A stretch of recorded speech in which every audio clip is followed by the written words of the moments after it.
नमस्कार आप लोगों को। हम लोग अभी तक जो इलेक्ट्रोकेमिस्ट्री में देख रहे थे, इलेक्ट्रोकेमिकल सीरीज के बारे में पिछले क्लास में देखे थे कि इलेक्ट्रोकेमिकल सीरीज वैद्युत रासायनिक श्रेणी किसको कहते हैं और उसका क्या एप्लीकेशन है, कहाँ कहाँ अप्लाई हम लोग उसको कर सकते हैं। तो वैसे स्थिति में हम लोग यहाँ पर जो आगे देखने जा रहे हैं, 5 एप्लीकेशन हम लोग पीछे देख चुके थे और कुछ एप्लीकेशन यहाँ पर है जिसको हम लोग यहाँ पर देखेंगे।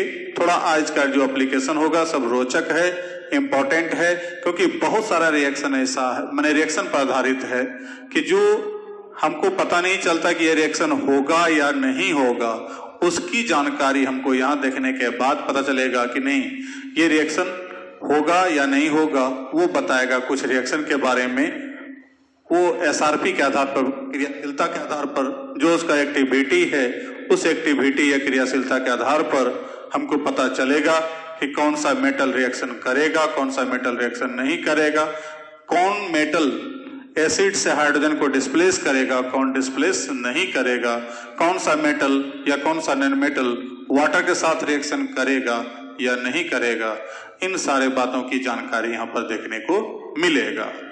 अब हम लोग एक एक करके डील करते जाते हैं। तो अब पिछले क्लास में 5 एप्लीकेशन तक देख लिए थे, अब छठा एप्लीकेशन हम लोग देखते हैं आगे। तो नंबर 6, डिटरमिनेशन ऑफ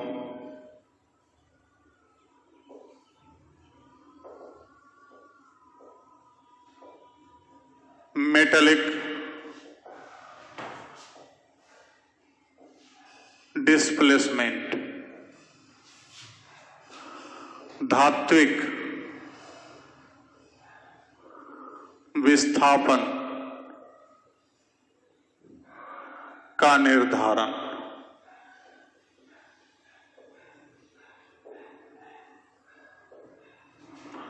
तो चूंकि हम जानते हैं कि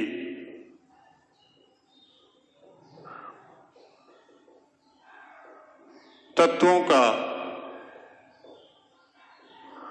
एसआरपी का मान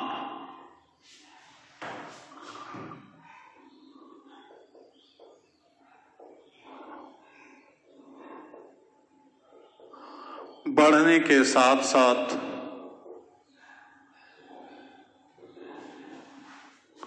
उसका इलेक्ट्रॉन त्याग करने की क्षमता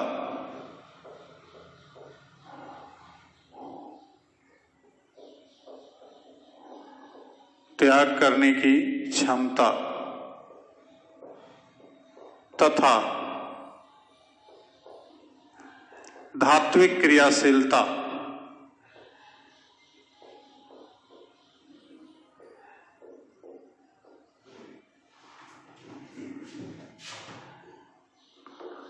क्रमशः घटता जाता है। अतः अधिक क्रियाशील धातु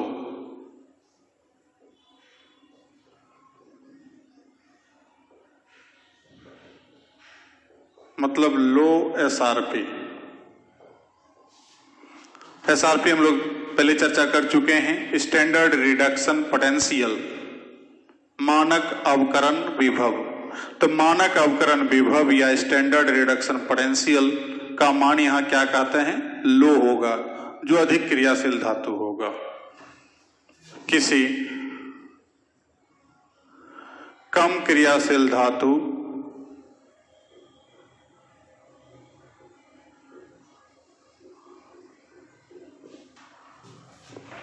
मतलब हाई एसआरपी को उसके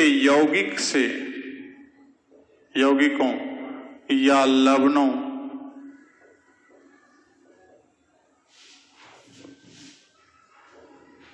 से विस्थापित कर सकता है, परंतु कम क्रियाशील धातु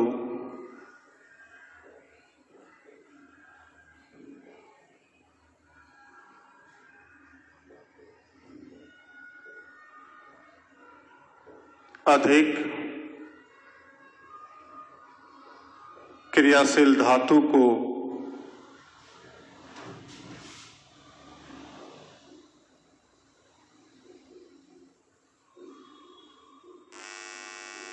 विस्थापित नहीं कर सकता है।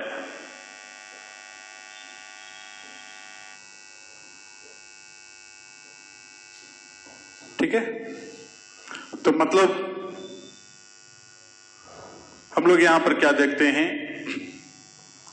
कि पिछले क्लास में हम लोग पढ़ चुके हैं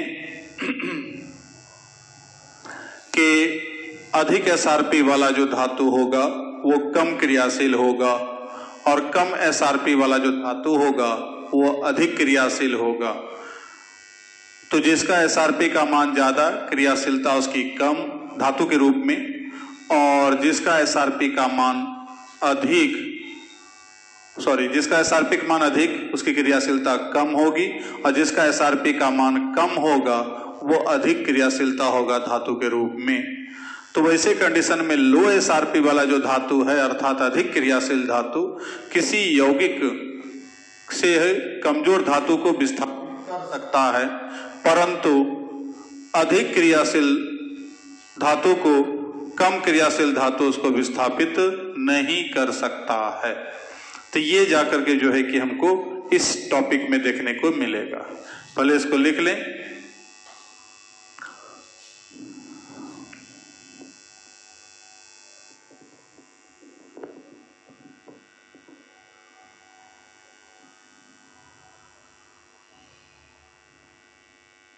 हो गया। अब इसके बाद हम एग्जाम्पल देखते हैं। Zn को रिएक्शन करावे CuCl2 से, तो Zn का एसआरपी जो है -0.76 वोल्ट है। अब ये ZnCl2 प्लस Cu इसका एसआरपी प्लस 0.34 वोल्ट। तो कॉपर का एसआरपी अधिक है, इसका एसआरपी कम है, माइनस में है। तो माइनस में है तो ऑटोमेटिकली कम है, तो ये अधिक क्रियाशील हो गया और ये कम क्रियाशील। तो यहां जो कम क्रियाशील धातु का जो यौगिक है उसको फटाक से वहां से हटा दिया। लेकिन इसका उल्टा Cu को रिएक्शन कराना चाहेंगे कि ZnSO4 या ZnCl2 इत्यादि के साथ रिएक्शन कराएंगे तो नो रिएक्शन, प्रतिक्रिया नहीं करेगा, क्योंकि ये कमजोर है और ये क्या है, मजबूत है, ये दबंग है। तो दबंग को नहीं हटा सकता कमजोर, लेकिन कमजोर को जो है दबंग हटा सकता है। तो इस प्रकार से हम लोग देखते हैं क्रियाशीलता यहां पर जाकर के जो है कि अधिक क्रियाशील धातु कमजोर को हटा सकता है। इसी प्रकार से यदि हम चाहें कि कॉपर को रिएक्शन कराने के लिए AgCl के साथ, तो कॉपर क्लोराइड प्लस Ag बनेगा। अब इसका एसआरपी प्लस 0.34 और इसका एसआरपी प्लस 0.80 वोल्ट। Ag का जो एसआरपी है प्लस 0.80 वोल्ट है और इसका है 0.34 वोल्ट। लेकिन उसी Ag को रिएक्शन कराना चाहेंगे कि CuCl2 के साथ रिएक्शन करा के दिखाइए, तो नो रिएक्शन, इसको हटाने की क्षमता नहीं है। तो ये जाकर के जो है कि हमको धातुक विस्थापन में देखने को मिलता है कि कमजोर धातु मजबूत को नहीं हटा सकता। जो हम लोग के समाज में, हम लोग के घर में, हम लोग अपने भाई बहन में भी कभी कभी देखते हैं कि जो मजबूत है थोड़ा तो कमजोर का को 2-4 मुक्का दे करके उसका कोई सामान छीन सकता है। ट्रेन पर सफर करते हैं तो क्या करते हैं भाई कि कोई दबंग आदमी आया, अच्छा खासा पहना हुआ है, सब कुछ है, कोई गरीब आदमी बैठा हुआ, उसका उधर हटो, हट गया और उसके जगह पर वहां पर शिफ्ट कर गया। लेकिन वही कोई कमजोर आदमी आ जाए, एक मजदूर क्लास का आदमी आ जाए और कोई वीआईपी आदमी बैठा हुआ है, अच्छा सूटेड बूटेड है, और उसको कह दे कि भैया तू हट जा, तो उल्टे तमाचा उसको लगेगा और उसको ट्रेन से बाहर भी निकाल सकता है। जो हम लोग की मानसिकता है तो वो हम लोग की सामाजिक बात हो गई। लेकिन यहाँ पर जाकर के जो है ये लोग भी उसी तरह का बिहेव करता है कि जो क्रियाशील धातु है वो कमजोर को हटा देता है, लेकिन कमजोर मजबूत को हटा नहीं सकता है। तो ये था धात्विक विस्थापन, जिसमें हम लोग देखे कि एसआरपी का मान लो है तो वो अधिक वाले को भगा सकता है, लेकिन एसआरपी यदि अधिक है धातु का तो वो कम वाले को भगा नहीं सकता है। अब इसको लिख लें आराम से।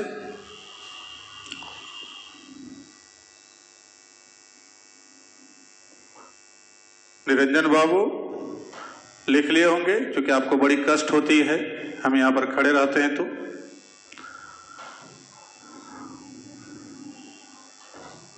चलिए अब तो मिटा सकते हैं।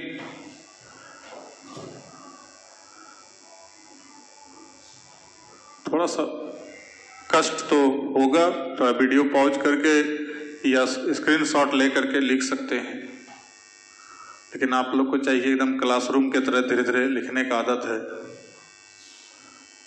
तो फिर आप लोग का MB GB खर्चा होने लगेगा ना। एक तरफ चर क्लास करेगा तो उसमें भी GB गायब हो जाता है, तो यहाँ GB MB आप लोग को बचाने के लिए थोड़ा सा करते हैं।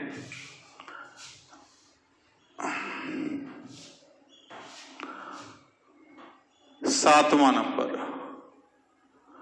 Non metallic displacement.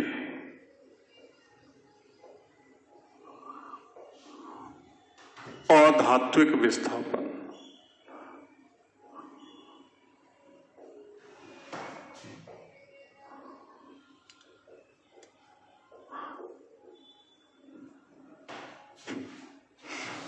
हम जानते हैं कि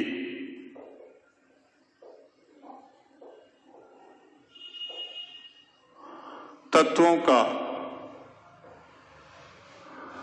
एसआरपी बढ़ने के साथ साथ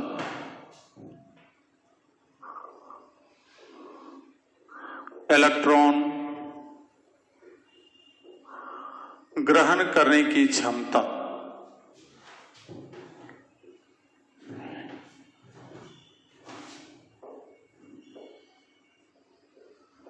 तथा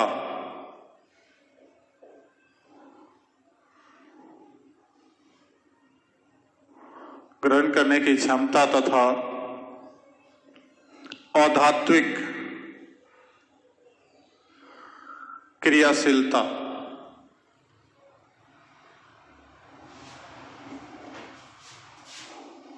क्रमशः बढ़ती जाती है।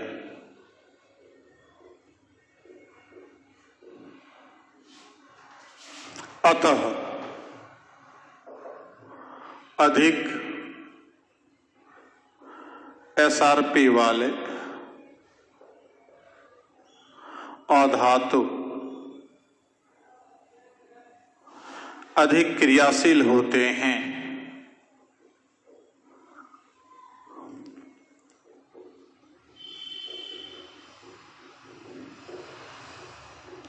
इस कारण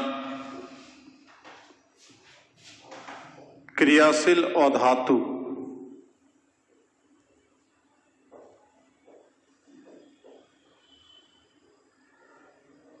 हाई एसआरपी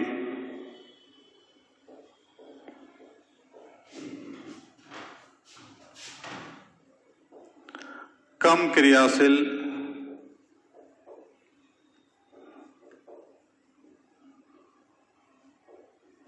अधातु लो एसआरपी को उसके यौगिक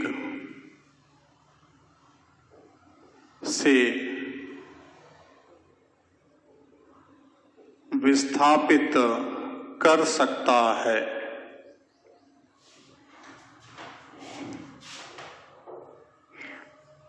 परंतु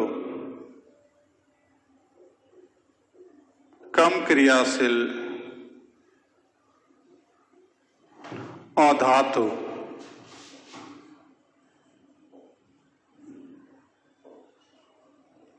अधिक क्रियाशील अधातु को विस्थापित नहीं कर सकता है।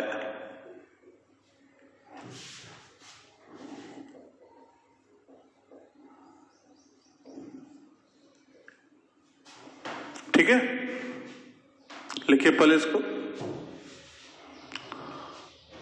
तो समझा देते हैं।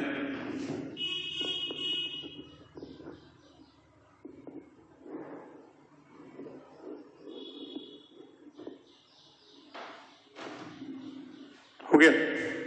तो फिर हम लोग एक बार चलते हैं वही चीज कि एसआरपी बढ़ने के साथ साथ इलेक्ट्रॉन ग्रहण करने की क्षमता क्या होगा और अधात्विक क्रियाशीलता हम लोग जो पिछले क्लास में पढ़ चुके हैं, तो अधात्विक क्रियाशीलता क्रमशः बढ़ती जाएगी। इस कारण से अधिक एसआरपी वाला जो अधातु है अधिक क्रियाशील होते हैं, जिसके परिणाम स्वरूप अधिक क्रियाशील जो अधातु होगा वो कम क्रियाशील अधातु को, लो एसआरपी वाले को उसके यौगिक से विस्थापित कर सकता है। जबकि इसका उल्टा हम चाहेंगे, सोचेंगे कि कम क्रियाशील वाले अधातु को अधिक क्रियाशील वाले अधातु के साथ रिएक्शन करा करके उसको विस्थापित करवा दें तो पॉसिबल नहीं है। तो ये जाके जस्ट लाइक धात्विक विस्थापन वाले के तरह ही है कि जो दबंग है वो जिएगा, आगे उसको भगा देगा कमजोर वाले को। हर जगह, चाहे वो सजीव जगत में हो, निर्जीव जगत में हो, जहां भी, मतलब हर जगह आजकल यही ट्रेंड सब दिन से चलता आया है। चार्ल्स डार्विन ने, यदि कोई बायोलॉजी के स्टूडेंट होंगे तो उसको मालूम होगा कि चार्ल्स डार्विन का जो उत्तरजीविता का सिद्धांत है उसमें भी यही बतलाया गया है कि जाकर के जो है कि जो श्रेष्ठ होगा वो जिएगा, जो कमजोर होगा वो दब के कुचल के चला जाएगा। तो ठीक उसी प्रकार यहां पर जो अधिक क्रियाशील होगा वो कम को डिस्प्लेस कर देगा, विस्थापित कर देगा, भगा देगा, उसके जगह पर अपने आप को शिफ्ट कर सकता है या कर लेगा। अब इसको हम लोग रिएक्शन के द्वारा देखते हैं तो ज्यादा समझ में आएगा।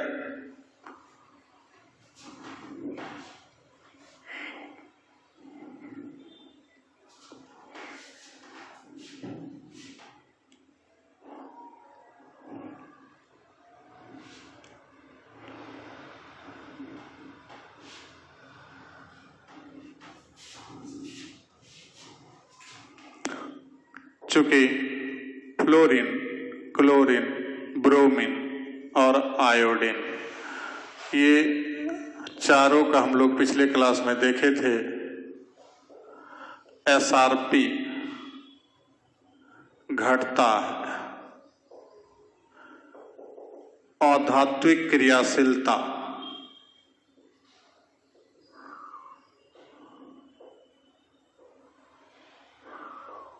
ये भी घटता है।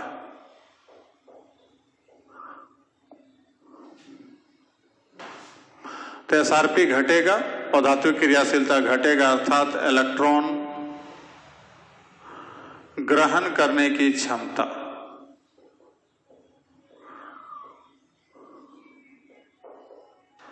भी घटता है।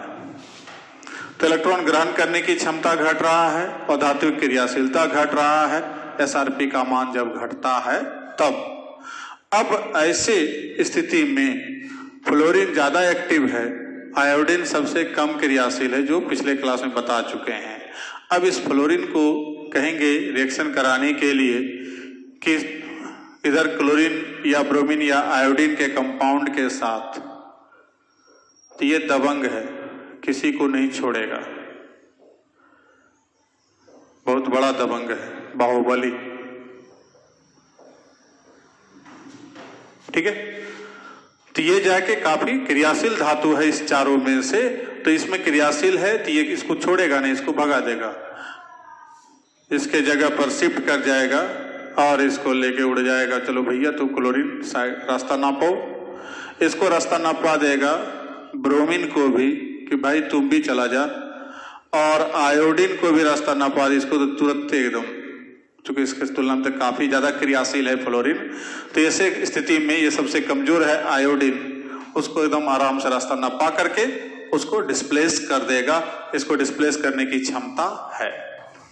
ये तो फ्लोरीन का हुआ। अब सेकेंड देखते हैं क्लोरीन का।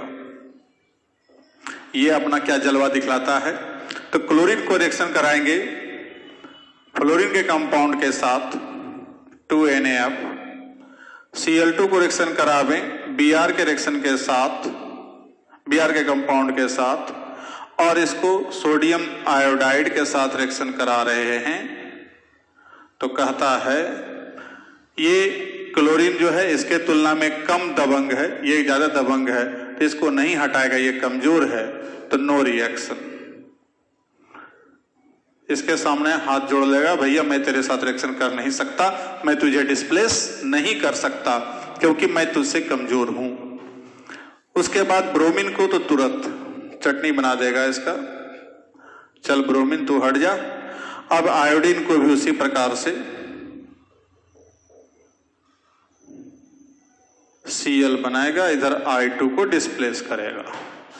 अब इसी प्रकार से ब्रोमीन को यदि रिएक्शन करावें सोडियम के फ्लोराइड के साथ, ब्रोमीन को रिएक्शन करावें सोडियम के क्लोराइड के साथ, और ब्रोमीन को रिएक्शन करावें सोडियम के आयोडाइड के साथ, तो कहता है इस दोनों में नो रिएक्शन, और इसमें आयोडीन को हटा देगा, डिस्प्लेस करेगा। ठीक है। अब आयोडीन की बात आवे जो सबसे कमजोर तबका का है।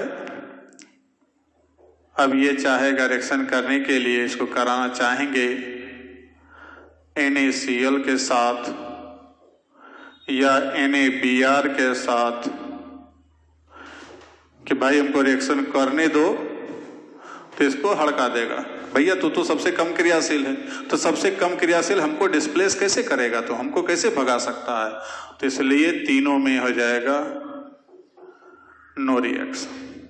तो आयोडीन किसी को डिस्प्लेस नहीं कर सकता, और फ्लोरीन यहां पर जो है सबको डिस्प्लेस कर सकता है। रिएक्शन पहले लिख लें, तो उसके बाद हमको यह पता चल रहा है कि कौन किसको डिस्प्लेस कर सकता है और कौन डिस्प्लेस नहीं कर सकता।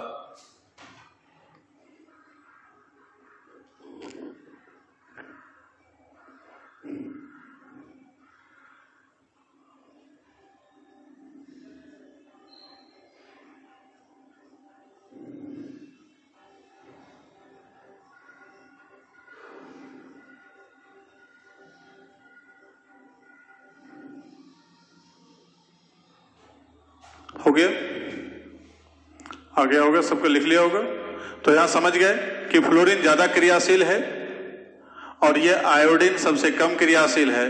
तो आयोडीन किसी को विस्थापित नहीं कर पाया और फ्लोरीन सबको विस्थापित कर दिया। तो जैसे जैसे ऑर्डर है उसी हिसाब से रिएक्शन यहाँ पर दिखलाई पड़ रहा है। तो हम समझ में आ रहा है कि कौन सा अधातु किसको हटा सकता है।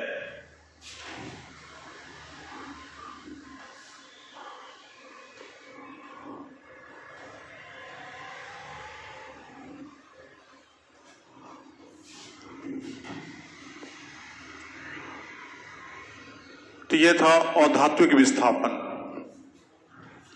अब हम लोग देखते हैं नंबर 8,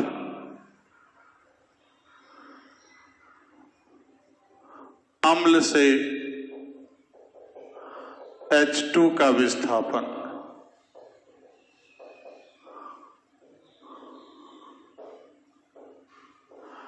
अधिक क्रियाशील धातु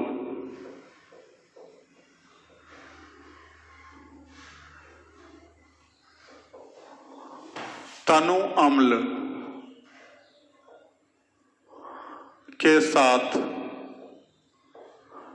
संयोग कर लवण तथा H2 गैस मुक्त करता है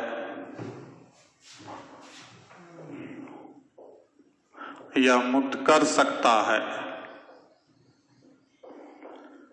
परंतु कम क्रियाशील धातु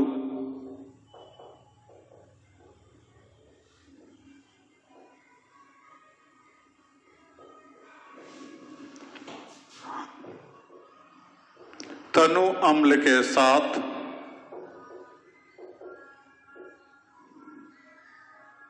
संयोग नहीं कर,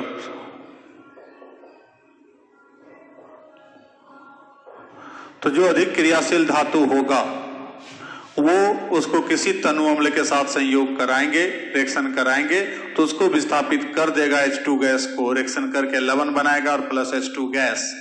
परंतु यदि कम क्रियाशील धातु है तो वो उसको विस्थापित नहीं कर सकता है। अब एग्जाम्पल देखिए तो समझ में आएगा। Mg को HCl के साथ तो MgCl2 plus H2, Zn H2SO4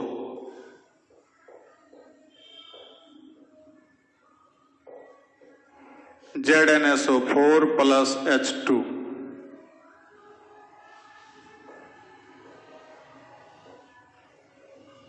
ये तनु के साथ रिएक्शन करेगा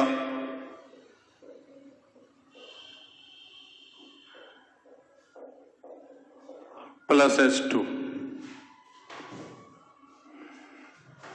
ठीक है, तो ये सभी अधिक क्रियाशील धातु है। तो अधिक क्रियाशील धातु विस्थापित कर देगा।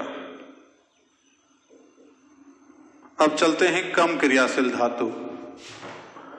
Ag को रिएक्शन कराना चाहेंगे HCl के साथ, Au को रिएक्शन कराना चाहें HNO3 के साथ,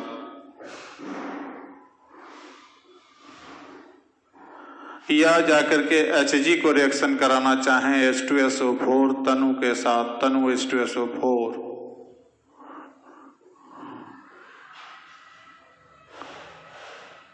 नो रिएक्शन।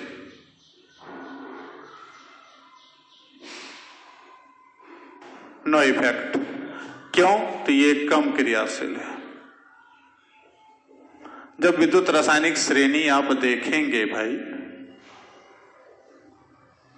तो वहां पर आपको देखने को मिलेगा, जो पिछले दिन भी हम चर्चा कर चुके हैं, कि लिथियम से स्टार्ट करते हैं, बीच में हाइड्रोजन आता है, उसके बाद सबसे नीचे फ्लोरीन आता है। तो लिथियम और हाइड्रोजन के बीच में ये सभी धातु आएगा जो क्रियाशील है, और हाइड्रोजन से फ्लोरीन के बीच में ये सभी धातु आएगा जो हाइड्रोजन क्रियाशील अधिक है, लेकिन ये सभी धातु उतना क्रियाशील उसके तुलना में नहीं है, अतः वो उसको विस्थापित नहीं कर पाया, लेकिन ये उसको वहां से विस्थापित कर दिया। तो वैसे कंडीशन में यहां भी वही बात आया, वही दबंगगिरी यहां भी चला कि जो दबंग है वो कमजोर को डिस्प्लेस कर सकता है, भगा सकता है, लेकिन जो दबंग नहीं है वो उसको डिस्प्लेस नहीं कर सकता। कमजोर है वो डिस्प्लेस नहीं कर सकता। तो देख लीजिए, इसको लिख लीजिए।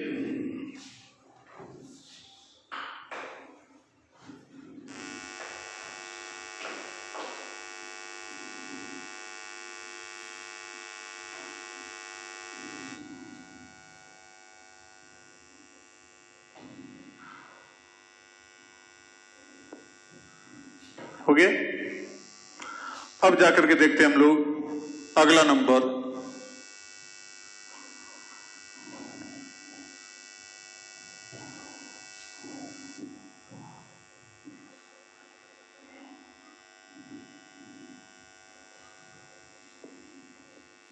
नंबर 10।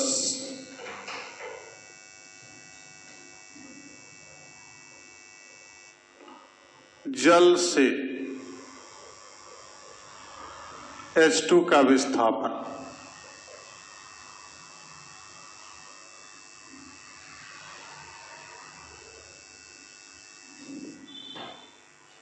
तो जल से H2 का विस्थापन कराना है। तो यहां भी वही बात है कि धात्विक क्रियाशीलता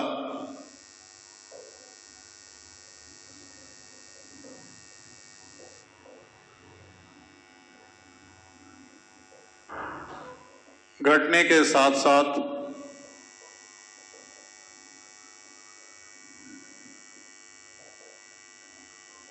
जल से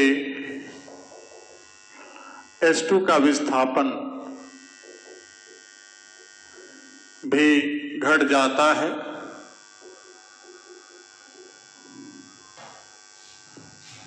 इसे निम्नांकित रूप में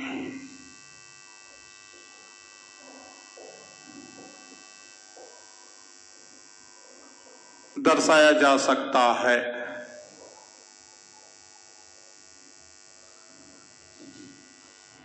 मतलब जैसे जैसे क्रियाशीलता घटेगा धातु का, तो जल के साथ रिएक्शन करने का भी कंडीशन जो है, रफ्तार जो है वो चेंज होगा। और वैसे कंडीशन में जो अधिक क्रियाशील धातु है वो जल के साथ रिएक्शन कर सकता है। उसको हम लोग क्रमशः देख लेते हैं, कौन रिएक्शन करता है और कौन रिएक्शन नहीं करता है, किस पर जल का प्रभाव पड़ता है और किस पर जल का प्रभाव नहीं पड़ता है। तो उसको हम लोग यहाँ पर देखने के लिए क्या करके देखते हैं। तो सीरीज में सबसे क्रियाशील धातु है लिथियम, कैल्शियम, पोटासियम, सोडियम वगैरह सब। ये सभी क्षारीय धातु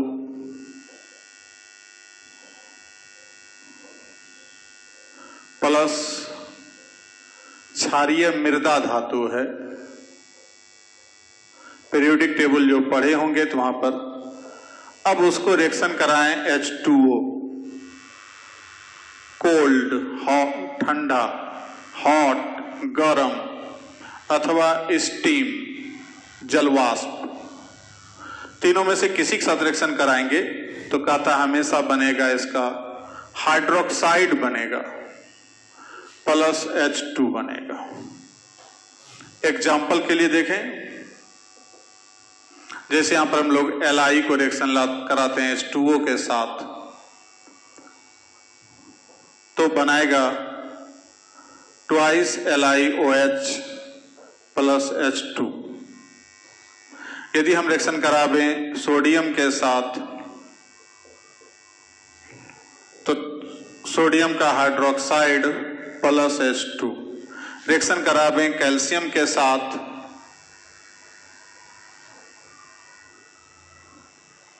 तो कैल्शियम का CaOH होल 2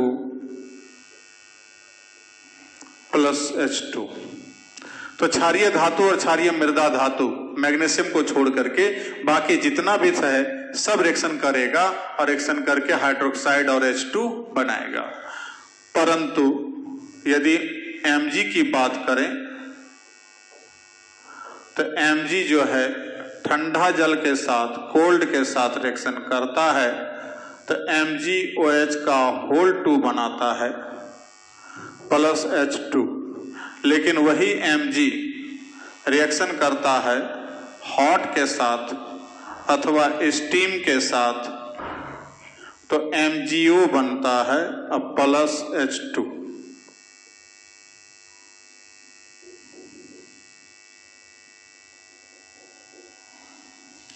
तो ये जाकर के जो है मैग्नीशियम रिएक्शन कर रहा है, लिथियम, सोडियम, कैल्शियम, पोटासियम इस ढंग का रिएक्शन करता है और इस प्रकार से ये लोग हाइड्रोक्साइड बनाएगा H2।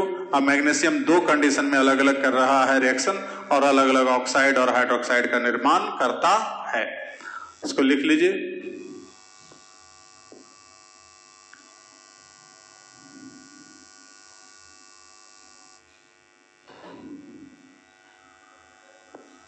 हो गया होगा।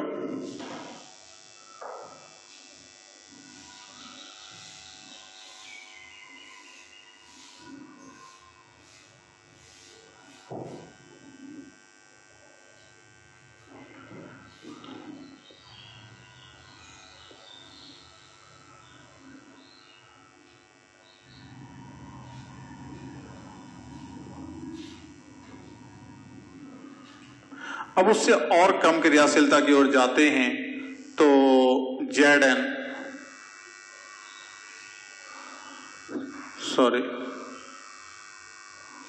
एल्यूमिनियम Zn वगैरह होगा, ये H2O कोल्ड के साथ नो रिएक्शन, लेकिन हॉट के साथ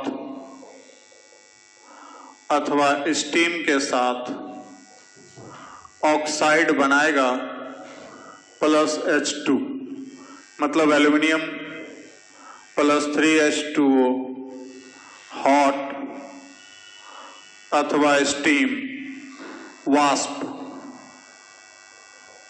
तो Al2O3 प्लस 3H2। फिर उसी प्रकार Zn को H2O के साथ रिएक्शन कराएंगे हॉट अथवा स्टीम के साथ, तो ZnO प्लस H2 बनेगा। अब उससे और नीचे जाएं तो Fe, Pb वगैरह सब, ये सब को रिएक्शन करावे H2O कोल्ड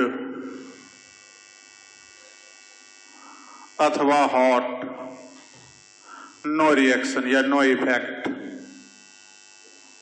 और H2O स्टीम के साथ रिएक्शन कराएंगे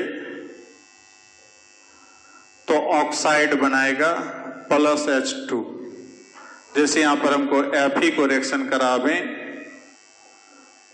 H2O स्टीम है, तो Fe2O3 प्लस 3H2। तो लोहा पर जब आप पूरा गर्म लोहा है उस पर पानी डालते हैं तो रिएक्शन करता है, तुरंत रिएक्शन करेगा, ऑक्साइड का एक सतह बनाएगा लोहा के ऊपर, तो वहां पर लगता है हमको पानी रिएक्शन कर रहा है, लेकिन पानी रिएक्शन नहीं करता, पानी का भाप जो है वो रिएक्शन करता है और Fe2O3 प्लस H2 का निर्माण करता है। अब इसी में कम क्रियाशील धातु में चल जाएं, copper Ag, Au, Pt, Hg, Ir, इस ढंग का जो कम क्रियाशील धातु है उसको H2O cold, H2O hot, H2O vapour या स्टीम कुछ भी ले लें तो नो इफेक्ट।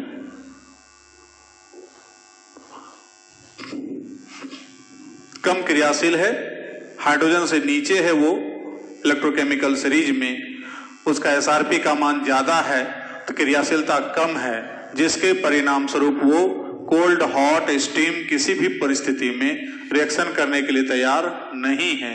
इसी कारण से हम लोग जो खास करके इंडियन में जो जेवर जेवरात का यूज करता है या अदर जगह भी, अदर कंट्री में भी होता है, तो वहां पर सोना, चांदी और प्लेटिनम का इस्तेमाल ज्यादा करता है लोग इसका।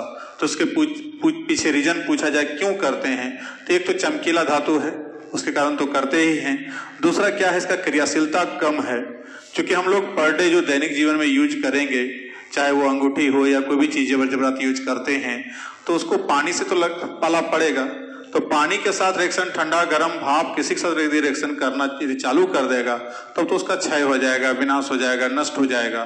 तो नष्ट होने से बचने के लिए वहां पर क्या करता है, ये सब धातु का यूज करते हैं ताकि ये नष्ट होता नहीं है।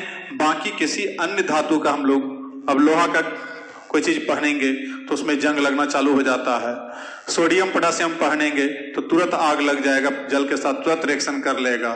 तो इस प्रकार से जाकर के जो है कि पानी के साथ अधिक क्रियाशील धातु अधिक रिएक्शन करता है और H2 गैस डिस्प्लेस करता है, लेकिन कम क्रियाशील धातु रिएक्शन नहीं करता है, कोई प्रभाव नहीं पड़ता है, इसलिए जेवर जेवरात तैयार करने में उसका यूज करते हैं।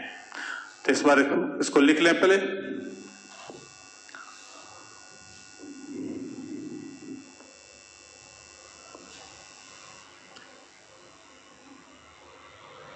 हो गया।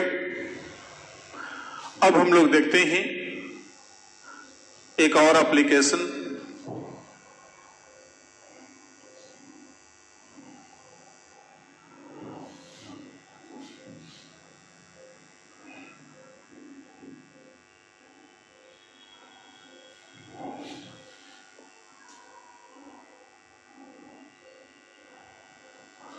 चलिए हम लोग चलते हैं 10वां नंबर।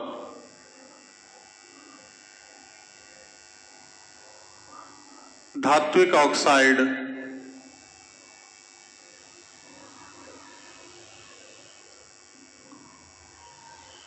का तापीय स्थिरता, थर्मल स्टेबिलिटी।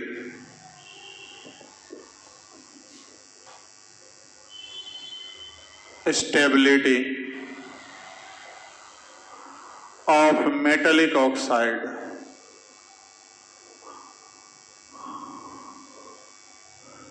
तो धात्विक क्रियाशीलता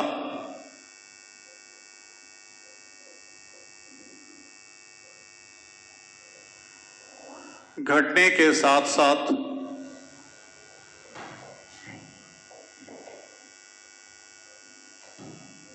बंधन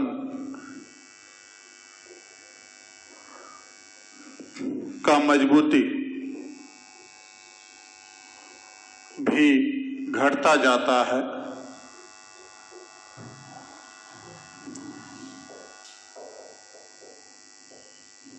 अतः अधिक क्रियाशील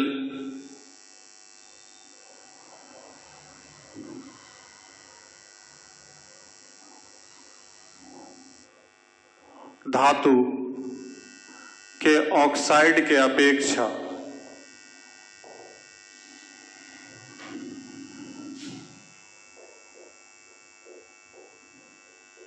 कम क्रियाशील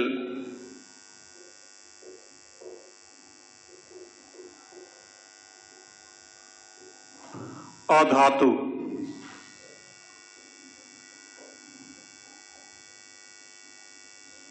के ऑक्साइड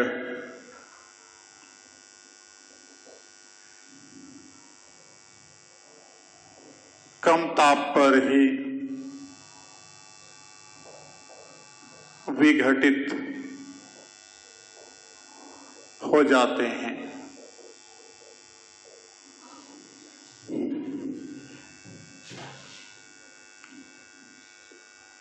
इस प्रकार हम पाते हैं कि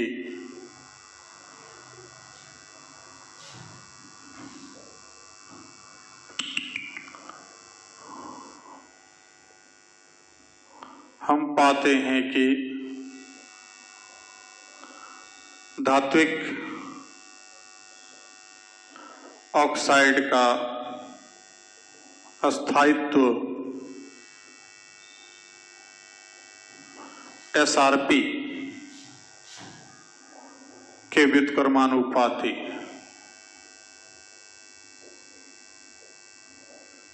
होते हैं।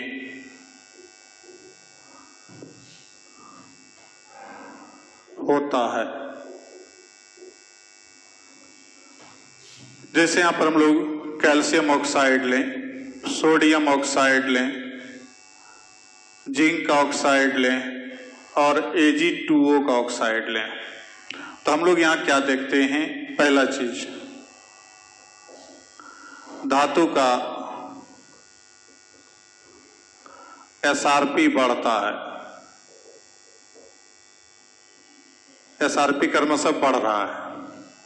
कैल्शियम का एसआरपी कम है, सोडियम का उससे अधिक है, जस्ता का उससे अधिक है, चांदी का उससे अधिक है। अब दूसरा, धातु का क्रियाशीलता